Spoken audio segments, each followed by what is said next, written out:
Hey everyone, welcome to Civil Index and this is Pujita. This is our 10th video of Indian Polity series. So ఈ వీడియోలో మనం citizenship గురించి చూద్దాము. This is covers in part 2 of our Indian Constitution and articles 5 to 11.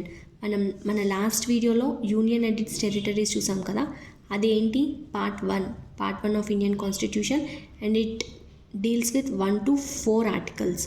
Okay, ఇది part 2 citizenship articles 5 to 11. మనకున్నది ఏంటి? Single citizenship అంటే ఒక కంట్రీకి ఒకటే సిటిజన్షిప్ ఉంటుంది.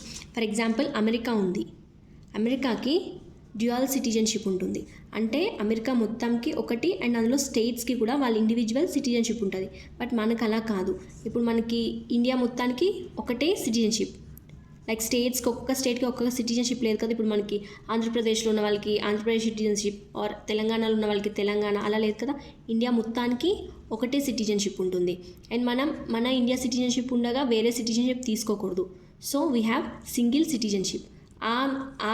మనం ఎవరి నుంచి బారో చేసుకున్నామంటే బ్రిటన్, అంటే సింగిల్ సిటిజన్షిప్, ఇట్లా ఒకటే సిటిజన్షిప్ ఉండాలి పర్సన్కి అని ఎవరి నుంచి బారో చేసుకున్నాం? బ్రిటన్ నుంచి.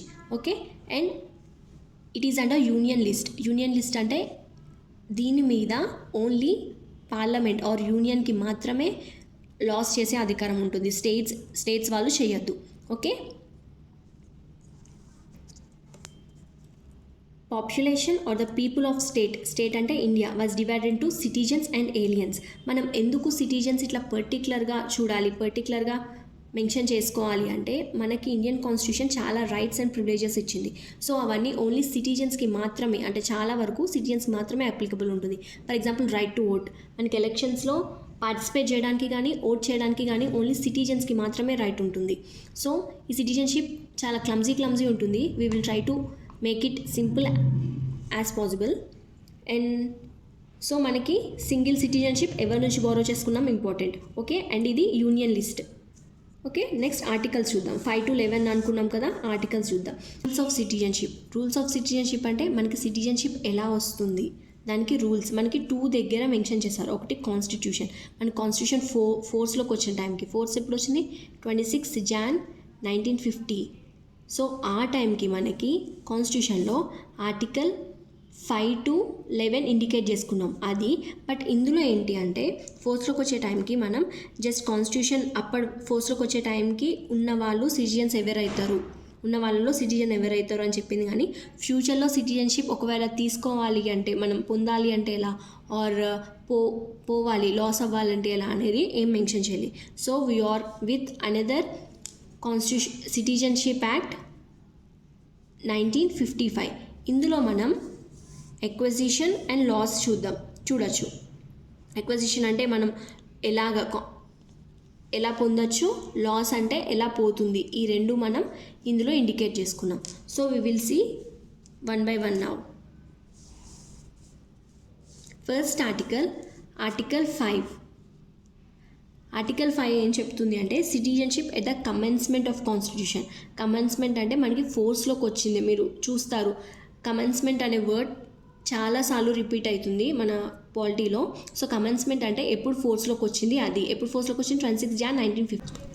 Person domicile in India. Domicile అంటే అప్పుడు ఇండియాలో ఫర్ ఎవర్ ఉండేవాళ్ళు. ఇప్పుడు మనం ఏదైనా జాబ్కి అమెరికా ఆర్ వేరే కంట్రీస్కి వెళ్ళాము, but we want to be here only. So India మన డొమెసైల్ అవుతుంది. వర్క్స్కి వేరే ప్లేసెస్కి వెళ్ళొచ్చు, బట్ మన పర్మనెంట్ హోమ్ ఇక్కడే అనుకుంటే అది మన డొమెసైల్ అవుతుంది. So person domicile in India, and ఈ 3 కండిషన్స్లో ఒకటి అవ్వాలి. ఏంటి? The person should born in India, or either parents born in India, or వాళ్ళు అట్లీస్ట్ 5 years ఇక్కడ రెసిడెంట్ అయి ఉండాలి. సో ఈ కండిషన్స్ 2 సాటిస్ఫై అయితే they will become the citizen of India by article 5. So article 6 ఏం చెప్తుంది అంటే వి నో దట్ మనకి ఇండిపెండెన్స్ వచ్చే టైంకి పాకిస్తాన్ అండ్ ఇండియా మొత్తం కలిపే ఉండేది, లైక్ మొత్తం కలిపి బ్రిటిష్ ఇండియా అనేవాళ్ళు. బట్ 1947 మనకి ఇండిపెండెన్స్ వచ్చిన తర్వాత India and Pakistan was divided. అప్పుడు చాలా మైగ్రేషన్ జరిగింది. లైక్ అక్కడ వాళ్ళు ఇక్కడికి వచ్చారు, ఇక్కడ వాళ్ళు అక్కడికి వెళ్ళారు. సో చాలా మైగ్రేషన్ అయింది. సో ఆర్టికల్ 6 ఏం చెప్తుంది అంటే person migrated to India from Pakistan నుంచి ఇండియాకి వచ్చిన పర్సన్, అతనికి ఎలా వస్తుంది సిటిజన్షిప్ అంటే హీ అంటే అతను లేదా అతని parents or grandparents should be born on undivided India. Or migration, వాళ్ళ మైగ్రేషన్ అనేది బిఫోర్ జూలై 19th 1948 అయితే అది వాళ్ళు ఆర్డినరీ రెసిడెంట్ అయిపోతారు. ఆర్డినరీ రెసిడెంట్ అయ్యి వాళ్ళకి సిటిజన్షిప్ వస్తుంది. బట్ వాళ్ళు తర్వాత అయితే they should migrated after July 1948 అయితే వాళ్ళు 6 months ఇక్కడ రెసిడెంట్ అయి ఉండాలి. 6 months రెసిడెంట్ అయ్యి వాళ్ళు సిటిజన్షిప్కి రిజిస్టర్ అవ్వాలి. సో ఎందుకు మనం జూలై 19th 1948 బేస్ కింద తీసుకున్నాము అంటే అప్పుడు పర్మిట్ సిస్టమ్ అని ఇంట్రడ్యూస్ చేశారు. పర్మిట్ సిస్టమ్ అంటే అప్పటి నుంచి చాలా మైగ్రేషన్ జరుగుతుంది అన్నాం కదా. So Pakistan to India migrate ఎవరైనా రావాలి అనుకుంటే అక్కడున్న గవర్నమెంట్ ప్రియర్ పర్మిషన్ తీసుకోవాలి. పర్మిషన్ తీసుకొని వాళ్ళు ఈ బార్డర్ క్రాస్ చేయాలి అంటే వాళ్ళు గవర్నమెంట్ పర్మిషన్ తీసుకోవాలి అని ఒక సిస్టమ్ ఇంట్రడ్యూస్ చేసుకున్నారు. సో దాన్ని మనం బేస్గా తీసుకున్నాం. సో ఆర్టికల్ 6 ఎవరి గురించి మాట్లాడుతుంది అంటే పాకిస్తాన్ నుంచి ఇండియాకి వచ్చిన పర్సన్స్కి ఎలా సిటిజన్షిప్ వస్తుంది అని. ఓకే. అండ్ నెక్స్ట్ ఆర్టికల్ 7 ఏం చెప్తుంది? Migrated from India to Pakistan. India నుంచి పాకిస్తాన్ వెళ్ళారు. But after first March 1947 but later the return to India. వాళ్ళు మళ్ళీ రీసెటిల్మెంట్ కోసం ఇండియా వచ్చేసారు. వాళ్ళకి సిటిజన్షిప్ ఎలా వస్తుంది అని ఆర్టికల్ 7 చెప్తుంది. సో వాళ్ళు ఏం చేయాలి? They should reside here for 6 months and they have to apply for registration. Next article 8 right of citizen of India origin residing outside the India. వాళ్ళు ఇండియా ఆరిజినే but they are living or residing outside India. So వాళ్ళకి ఏం rights ఉంటాయి? But condition ఏంటి? If తను either his parents, వాళ్ళ parents అయినా or his grandparent should born on undivided India. Okay. So first time మీరు చూస్తున్నట్టయితే like confusion ఉంటుంది.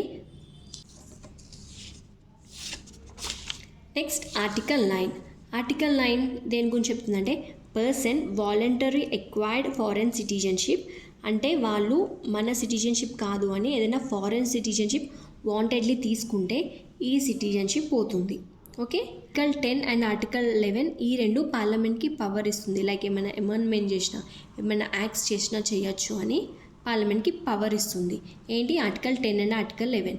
సో కంటిన్యూయన్సీ ఆఫ్ రైట్స్, మన సిటిజన్షిప్ రైట్స్ కంటిన్యూయన్సీ మీద ఏమైనా లాస్ చేయొచ్చు అని పార్లమెంట్కి పవర్ ఇస్తుంది.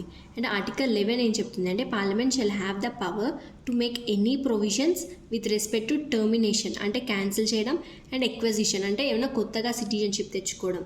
సో ఈ రెండింటి మీద ఏమన్నా లాస్ చేయాలి, ఏమైనా ప్రొవిజన్స్ పెట్టాలి అంటే పెట్టచ్చు అని పార్లమెంట్కి సో రైట్స్ ఇచ్చింది. And all other matters in citizenship. So మనకి ఆర్టికల్స్ ఫస్ట్ పార్ట్లో ఏం చూసాం ఒకసారి బ్రీఫ్గా చూద్దాం. చూడండి. సో మనకి రూల్స్ ఏంటి? రూల్స్ ఎక్కడెక్కడ మెన్షన్ చేస్తుంటుంది? కాన్స్టిట్యూషన్లో ఆర్టికల్ 5 to 11. సో కాన్స్టిట్యూషన్ ఫోర్స్లోకి వచ్చినప్పటికీ మనకి ఆర్టికల్ 5 to 11 ఉన్నాయి. బట్ ఈ కాన్స్టిట్యూషన్లో మనం అప్పుడు ఫ్యూచర్లో ఎప్పుడన్నా మనకి కావాలి అంటే సిటిజన్షిప్ ఎలా వస్తుంది ఆర్ ఎలా పోతుంది అనే ఏం ప్రొవిజన్స్ మెన్షన్ చేయలే. So but they gave power to the parliament to make a law or to add a provision based on acquisition and termination కదా. So we are with act like citizenship act of 1955. So 5 to 11 ఆర్టికల్స్లో మనకి 5, 6, 7, 8 will talk about ఎలా citizenship ఎలా వస్తుంది అని ఈ articles మాట్లాడతాయి. First article 5 article ఏం మాట్లాడుతుంది? ఇండియన్ ఆరిజిన్ వాళ్ళ గురించి. 6 ఆర్టికల్ ఏం మాట్లాడుతుంది? పాకిస్తాన్ నుంచి ఇండియాకి వచ్చిన వాళ్ళ గురించి ఆర్టికల్ 6 మాట్లాడుతుంది. ఆర్టికల్ 7 ఎవరి గురించి? పాకిస్తాన్ నుంచి ఇండియా నుంచి పాకిస్తాన్కి వెళ్ళారు but they came for resettlement for India. వాళ్ళకి ఎలా సిటిజన్షిప్ వస్తుందని ఆర్టికల్ 7 మాట్లాడుతుంది. సో ఆర్టికల్ 8 వాళ్ళు ఇండియన్ ఆరిజినే but they are living at outside the India.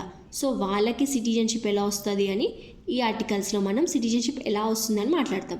So 9 ఏం మాట్లాడుతుంది అంటే మనం ఎలా సిటిజన్షిప్ ఎలా పోతుంది అని. ఎలా పోతుంది? ఎవరిదన్నా మనం వేరే కంట్రీ సిటిజన్షిప్ వాలంటీర్గా తీసుకుంటే మనకి ఇప్పుడు ప్రెజెంట్ ఉన్న ఇండియన్ సిటిజన్షిప్ మనం లాస్ అవుతాం. So 10 and 11 will give the power to the parliament to make any provisions based on the citizenship.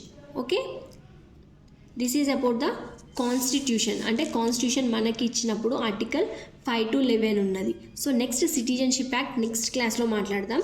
So citizenship act ప్రకారం ఏంటి అంటే we have acquisition of citizenship and loss of citizenship. Acquisition అంటే birth, descent, registration, naturalization or incorporate of territories. అంటే వీటి ద్వారా మనకి citizenship రావచ్చు. So loss అంటే లాస్ దేనివల్ల అవుతుంది? అది by renunciation, by termination or by deprivation. So ఇవి ఏంటి, వాట్ ఇట్ డీల్స్ విత్ అని మనం నెక్స్ట్ క్లాస్లో మాట్లాడుకుందాం. So that's it for today and hope you like this video. If so, do share and subscribe to Civil Index. Thank you.